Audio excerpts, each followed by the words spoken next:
This is a proposal to implement EO64 medical allowance. This is a voluntary enrollment model with one-time remittance. It is a non-procurement implementation which we recommend for division offices of the Department of Education.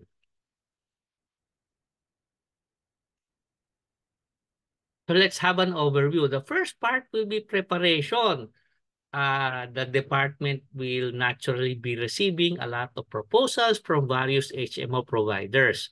So the division can prepare an information matrix using HMO provider input. The next stage will be the voluntary enrollment of teachers. Teachers will be choosing individual availment and request salary deduction and enrollment in group HMO.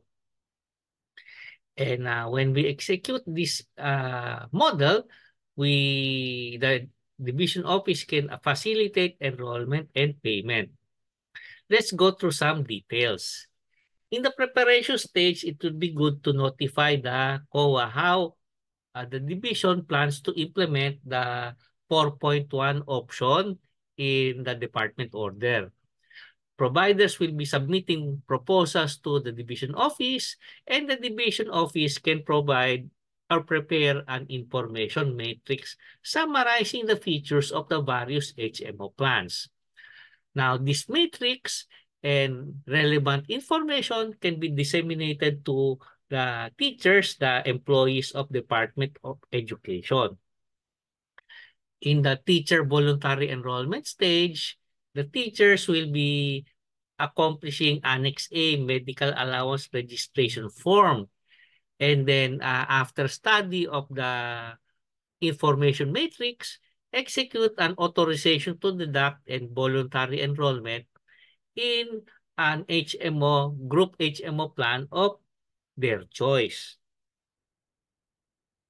And then to execute, the division office will facilitate enrollment by consolidating summary and then process the payroll disbursements and deductions that were authorized by the employees, sign a memorandum of agreement with the HMO providers as a facilitator. Then make a one-time remittance for the payment, and the provider will confirm coverage and issue the collective receipt for all enrolled employees. Then the proper documents can be filed that can be used for COA audit. This has good legal basis for all stages. For example, EO64 authorizes the 7,000 medical allowance. The DBM circular specifies that employees may avail or renew their own HMO under Section 7.1.2. The COA Government Accounting Manual, Volume 1, allows payroll deductions with consent and allows payment or remittance to third-party providers with proper documentation. Dep Order 16, Series of 2025, which implements the government medical allowance for the department, has several sections that are of interest. Section 3.0, where the group HMO option is defined, has encouraged benefits. Section 4.1 details the individual availment option. And then policy statement, item F, says the department supports holistic well-being of workforce. So why does this work? This is a very simplified model. There are no procurement processes needed because the division office will facilitate individual employee enrollment and payment, but it does so collectively. It does not require public bidding under the procurement laws because it's not procurement. This is a quick and auditable process aligned with DepEd and DBM policies. This has no commercialization because this will encourage individual choice of the teachers, so there will be no institutional endorsement. The main role of the division office will be to facilitate enrollment of groups of teachers as groups for HMO group plans. This means that the teachers will be entitled to group rates, meaning better value for teachers.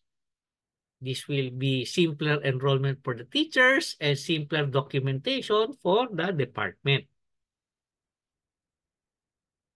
This is in compliance with DepEd Order 39 Series of 2011 prohibiting commercialization of the DEX organization. Again, this is no commercialization because there is no institutional endorsement. This keeps the department neutral with no commercial stance. The division office will be compiling a matrix of HMO plan features. It will summarize the plan features included in the DepEd criteria in Section 3 of the order. This will include the submitted plans in the matrix. And the matrix will help teachers make informed voluntary choices because the division office empower them by providing the information matrix.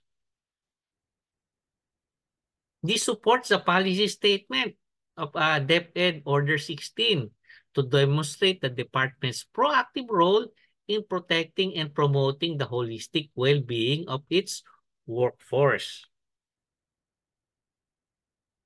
And when implementing the availing medical allowance section, it complements Section 3 on group availment. It enhances Section 4 on individual availment and facilitate individual enrollment in an HMO group plan. This respects ethical guidelines because there will be no endorsement or exclusive promotion of any specific HMO provider or HMO plan. The plans will be evaluated fairly based on set criteria in Department Order 16. And teachers and employees will be given freedom of choice because they will be the one choosing the plan they wish to enroll in. So this complies with the DepEd's non-commercialization policy and ethical engagement. There will be several documents that are needed, including medical allowance form, the authorization to deduct, request to enroll, the summary list of employees, the memorandum of agreement with providers, the transmittal letter, proof of enrollment from HMO, and the liquidation documents for audit. We can implement this quickly. We actually can compress it, but here's a nice summary for a 5-week implementation, which gives us plenty of time to implement for the teachers, even this late in the year, end of July and start of August.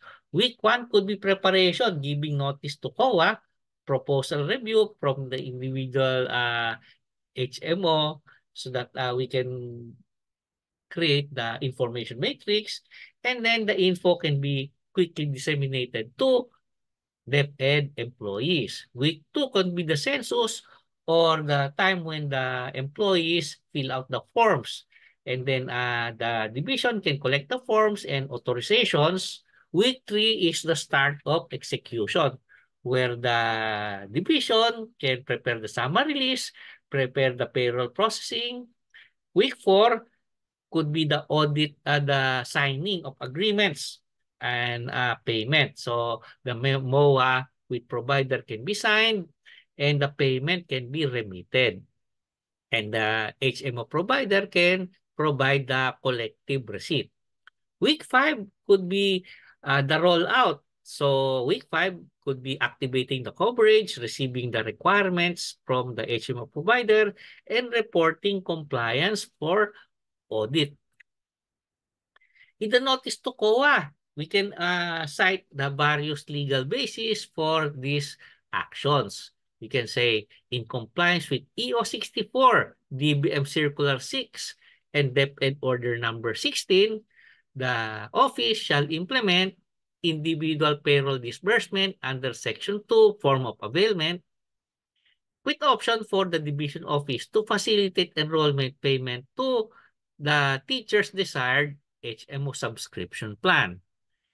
Now, this will allow personnel to utilize the 7,000 annual medical allowance, get the individual HMO benefits with minimal paperwork at low-cost group HMO rates instead of expensive individual rates.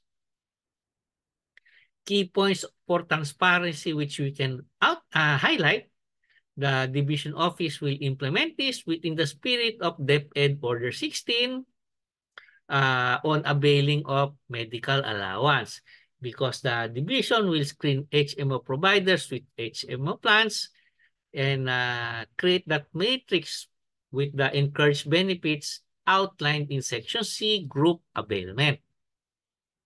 And then assist eligible employees who choose the individual HMO payroll disbursement option in the Annex A. This means that the department will first give the allowance to the employees and then act as enrollment remittance facilitator for individual enrollment. The employees will voluntarily sign the enrollment forms and payroll deduction authorization. The HMO provider shall issue the documentary requirements for individual availment under Section 4.1.2 and issue a collective official receipt with attachment detailing the covered teachers and respective payments. Now, there will be no procurement process or BAC involvement because the funds are released as individual entitlements and the division office is merely facilitating the enrollment. The memorandum of agreement should specify several things. First, to provide the services that are enumerated, to provide the proof of enrollment that's specified in 4.1.2, meaning copy of HMO agreement, valid identification card, and official receipt. HMO provider should agree to provide additional documentation, meaning a clear benefit summary for employee reference and the master official receipt addressed to the division office for the account of the covered teachers. This can replace item 2C above so that it will be easier for the division office to document the remittance payment, the individual availments. The MOA should say that the HMO provider accepts collective remittance from the division and comply with data privacy and confidentiality. And most important, the provider must acknowledge the division's role as enrollment remittance facilitator only and not as an obligor. So the medical allowance form, this is provided in Annex A. The employees will choose individual payroll disbursement so that the money can be transmitted to the employee. And then the employee will execute an authority to deduct and request to enroll, specifying the HMO plan that the employee wishes to avail or subscribe to. Then deduct the 7,000 from the payroll and remit the same as payment for the plan. The employee further understands or specifies that the division office is only enrollment and remittance facilitator. And then the HMO provider will provide a proof of enrollment, specifically the items listed in 4.1.2 in the Section C, availing of medical allowance. The copy of HMO agreement, the valid ID reflecting the name of the employee, and the official receipt. But the official receipt can be in this form: a master official receipt received from the department acting solely as enrollment remittance facilitator for the account of teachers listed in the annex. And the annex will detail the individual teachers and the corresponding premium.